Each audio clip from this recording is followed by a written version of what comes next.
Hey everyone, it's Jason. Welcome to another Black Rose Wars Rebirth expansion unboxing. This is for the Seal of Fire. So the box is coming in little long boxes here. So each expansion is going to have an extra couple little cool things in here. So for here we are going to get a new familiar or excavation to play as, an evocation, some familiars, and a new mage. Yeah, just a little small expansion, had some extra couple of things.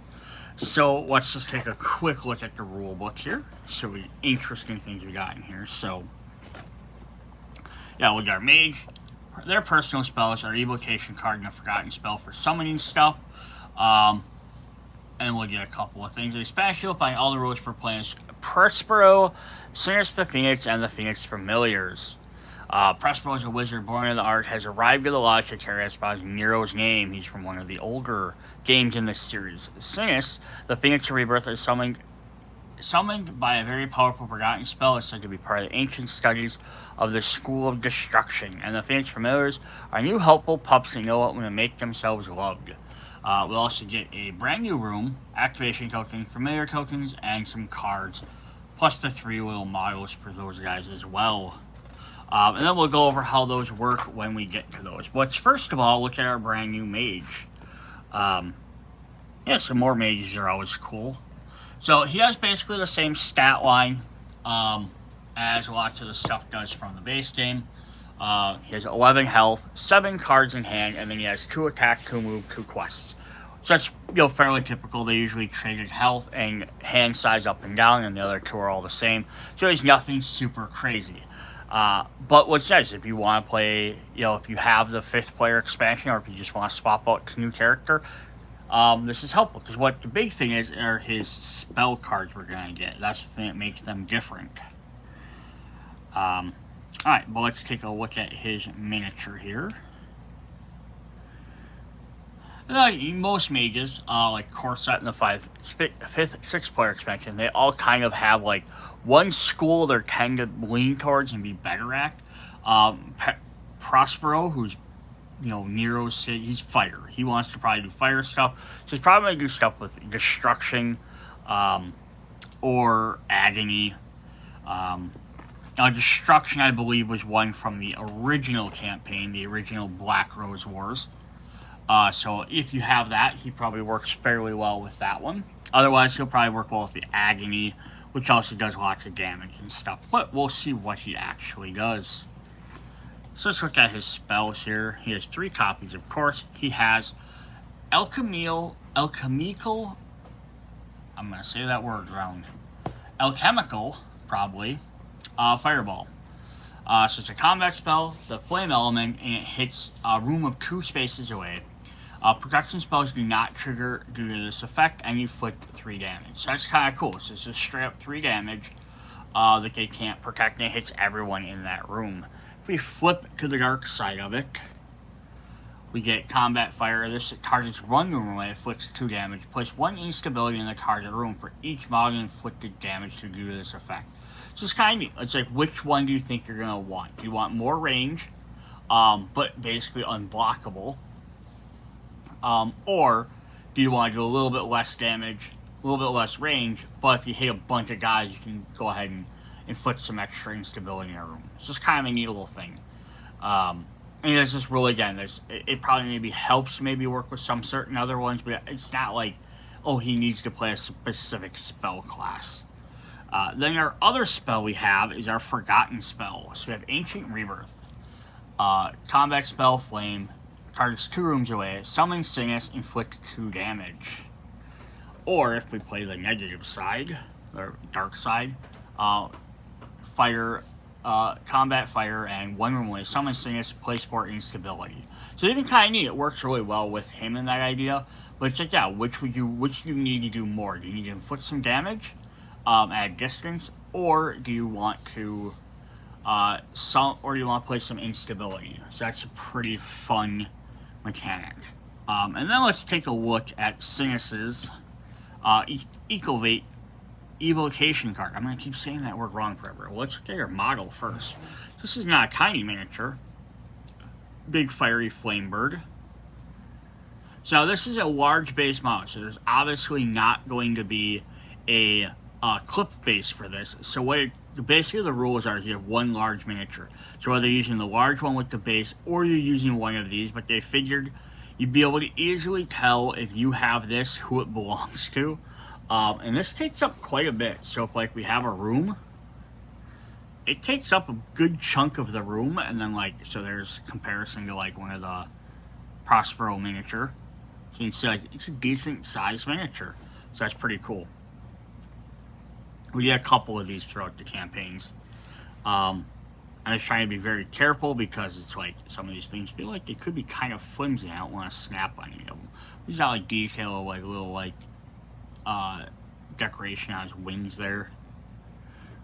There's something on his neck there. Let's see if I can just focus on that. Looks like a collar. Very cool. Yeah, so let's see what Sinus does when we summon them. So that's the thing, is like some of the other evocations that we can get from Forgotten spells have been like guys that also serve as avatars or do something else. This only does that one thing. It's the only way to summon is that one spell, otherwise there's no other connection to anything else. But it says when summoning Sinus, place one of your cubes on this card. When Sinus is defeated, discard the cube on this card. If you do not, or if you do, Sinus is not defeated and heals all health. So it's a Phoenix of Rebirth. The target of Sinus's attack is 0 range. So he's only attack in his like actual thing. Kind of cool though, the artwork. I'm gonna get a bigger picture of him. Kind of see what he's supposed to look like. It's just like a black ashen crow with like a fiery inside, which I think is the seal of fire is inside. As opposed to like usually if you think phoenixes, they're usually like the bright orange or red already. I like the fact it's like the ashy version of it. I think it's a really cool mechanic. So it can move 3, it can damage 3, and it can attack for 4. But you can only hit in the same spot as it. Even though it's so big, it can't like reach to the next room. But that's fine. It's also a Forgotten Beast. So if you ever have any other spells or cards that would affect beasts, it can also affect this as well. So it's kind of a fun extra mechanic. Alright, then the next thing we have in this set is we have a brand new room. More rooms are really cool. So what this does is it doesn't actually have you it doesn't have you, my brain's malfunctioning here. It doesn't have you add an additional room to the map. This replaces a room from the core set. So this is from the graveyard, so it's the gray, or the gray sets. So it just replaces one of the gray. It's to summon a Phoenix Familiar of your choice. So this is a way for you to be able to summon the Phoenix Familiars if you want them. It's the only way to summon them. So you've got to replace something else. So what are Phoenix Familiars, you ask? Before we get to that, let's look at the rest of the room here. Flip this over. There's the rebuilt side. And there's its activation token. Summon a Phoenix Familiar choice, gain a power point, rose point. Cool. So what we have for the Phoenix Familiars is they have 3 different cards, which have some different information on each side. Backside just kind of shows what they... Just some extra little pictures of them. We get little miniatures for each one as well. We'll look at those in just a sec and see how those work. And we get some tokens for them. So cool. So how do familiars work? A familiar is a special evocation that a mage can summon using the room effect associated with it. The familiar has a special bond. The mage is summon it, serving them with its power and protecting them at the same time. Here's familiars in a Black Rose's name. Follow the directions below. So in the original Black Rose Wars, they had, I think, 1 set was in a Kickstarter, and then they had 3 extra special packs. So if you purchase those, or if you can pick them up, they work the same way, just give you more different options. Place your familiar room lodge, replacing the room of the same color chosen by a common agreement among the players. All other familiars retain all other familiar materials reserved accessible players. Yes, it's the Room of Rebirth, so it just has to replace a gray one. There are some expansions that will have rooms that will specifically replace a certain room. It might be like, here's the armory, and then you have like the Abysmal Armory, so it replaces specifically the armory. This one, it just chooses one of them. But all the original ones all summon cadavers, so this just lets you summon something different. So on the card here, we have the name, archetype, and illustration. For B, over here, we have a token. For C, we have its hunting skill. So if it's attacking, we'll have a skill. We have a guardian skill for D, so if it's helping you out. F is its health slots. G is its familiar token, and E is its speed and strength. So there's lots of the same stuff lots of the regular evocations have, just a little bit different. Summoning familiar can only be summoned if one of its models is available in the reserve. When a mage summons a familiar, they place the model of that familiar in the room they're in, attach it to their own model, guard position. Then they take the familiar card, place it on one of their own available evocation slots, then place the familiar action token on the familiar token slot to show its active side. You have a maximum of 1 familiar. So it takes up one of your evocation slots as well. So Mage owns a familiar has access to new actions, which can be used by flipping the familiar action token on the exhausted side. So they'll have their 3 tokens, and then they flip over. Whoops. The other side will show X's, so much like your physical action tokens. These actions are assault. Only if the familiar is in guard position, the familiar switches to hunt position and its model releases from its owner mage, then the familiar activates. Flanking. Only if it is the hunt position and the same room as the model of the Oni, it switches to guard position. So it can either switch basically from a defense helping you out, protecting you, or it can switch to an attack mode. And then concentration, only if it's in guard, it can apply its guardian effect. An exhausted familiar action token becomes available at the end of step 1 cleanup phase. So the positions. Familiar always is one of the positions, 2 positions. Guard position. The model of familiar, the Oni Mage are attached and considered to be one model. You move around the other, so much like the Umbras. Or hunt position is feel free to move and walks around. So, if we take a quick look at everything, we have Prospero there. I'll zoom up on him a little bit. And if we take one of our mages, so they can be in guard position, which actually have the crescent moon, just like the Umbra from the base set. And then it actually shows, so if he moves somewhere, he moves with him. Or he can jump into hunt position, and he can go off by himself and do other things. And then he has an attack skill. So it's a pretty neat little mechanic. In regard position, in this position, these rules apply to the familiar. It is not considered to be in the lodge. The hunting skill is not active. It can stand in a mode of hits instead of its owner mage up to the number of free health slots on the familiar card. The Oni Mage freely chooses how to distribute this. The Oni Mage can use concentration attack. The Oni Mage can use the assault action. When the Oni Mage is defeated, the familiar doesn't have all its health slots occupied. The familiar remains in the room with hunt position. So basically, if it's attached, like this one can take up to 3 extra damage. And then if it's defeated, if your mage is defeated, if its things aren't done, it'll just sit and wait for you. And then, or it can go into hunt position and still do stuff. And that's showing it's 2 different things. So if it's in hunt position away, it can do this ability. If it's in guardian ability, you can do this ability.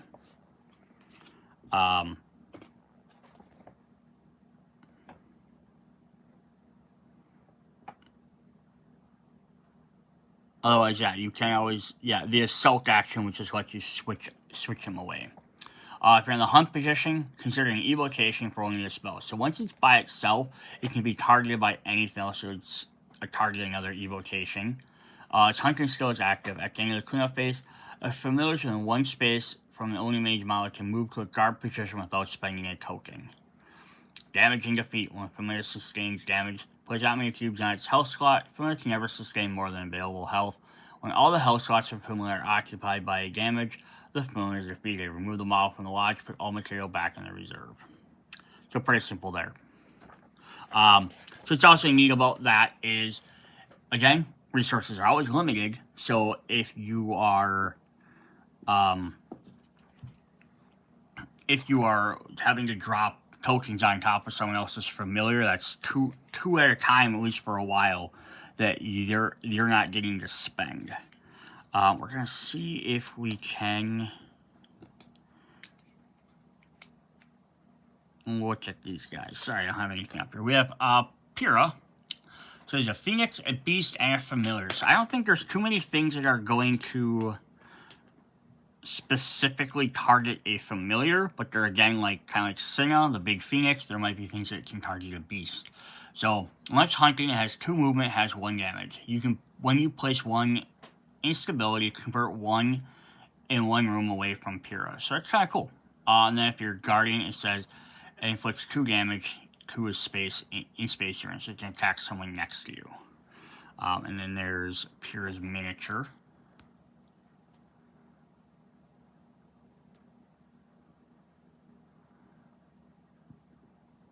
And then much like the Umbra, it comes in an extra little stand.